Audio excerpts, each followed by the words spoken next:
To simplify Fortnite and to do more with less, we're required to migrate away from WASD and double edit binds.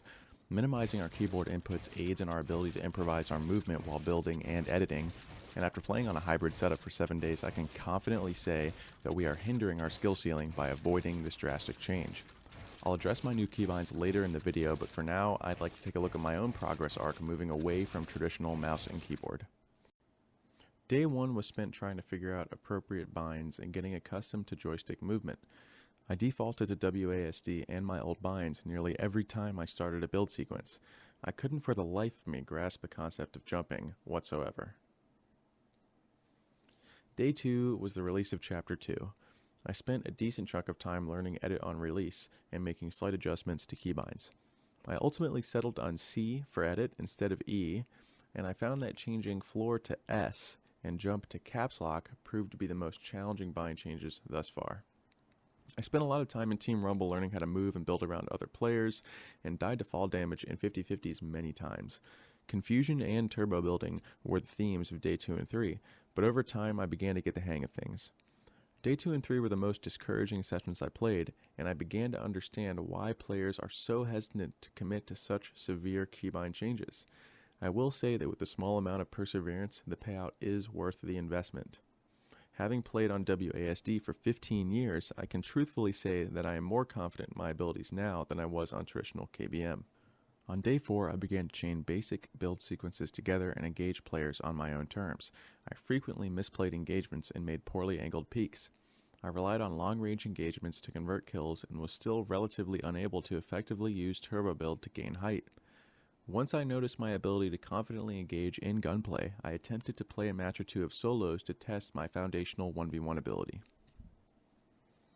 I could tell my box fighting and height taking abilities were weak at best, but I continued to put myself into stress-inducing situations to condition my default keybinds and movement. I spent little time focusing on right-hand peeking or proper retakes within these few solo matches. My goal was to focus just enough on the player to survive while adjusting to my new binds under pressure.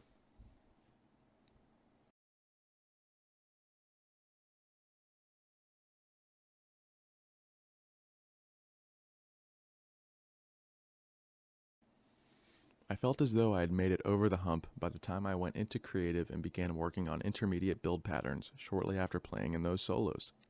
I quickly relearned how to thweefo cone, kosh cone, and use protected side jumps while becoming more and more confident with my ability to edit structures. My greatest difficulty was learning how to jump while reliably catching myself on subsequent builds. I slowly began to develop comfortable 90s as well. Day 5 was an extension of Day 4's struggle of learning to catch jumps. I spent some time conditioning this behavior by running through basic sway retakes. Eventually, I felt comfortable enough to maintain sprint through the patterns with minimal error. I gradually integrated sprinting 90s to the best of my ability as well. Day 6 was the first day I stepped into arena solos. This is a clip of my first direct 1v1 high ground retake that I used in a match. Next, I'll go over my new keybinds in a creative.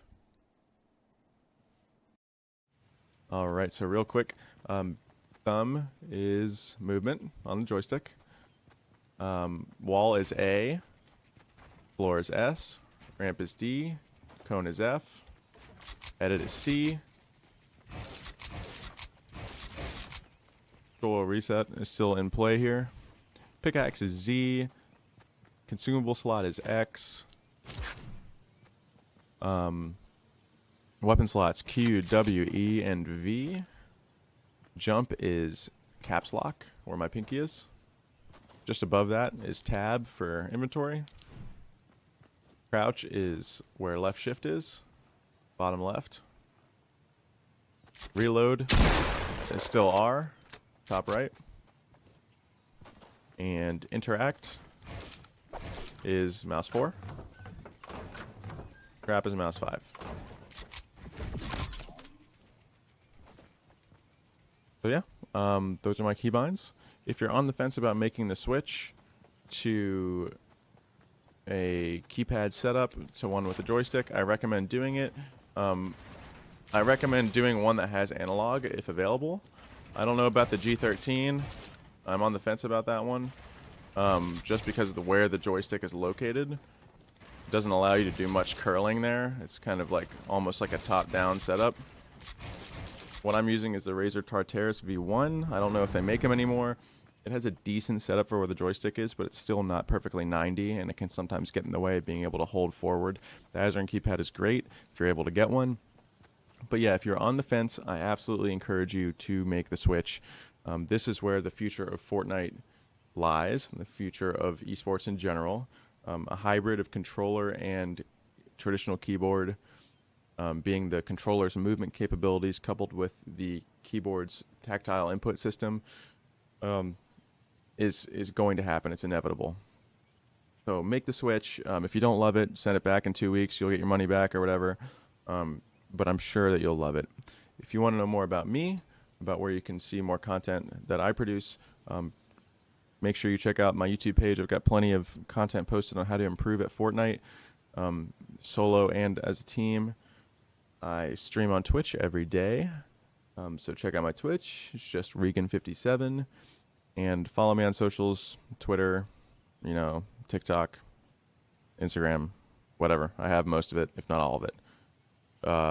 So yeah, thanks so much for watching, and I'll see you next time.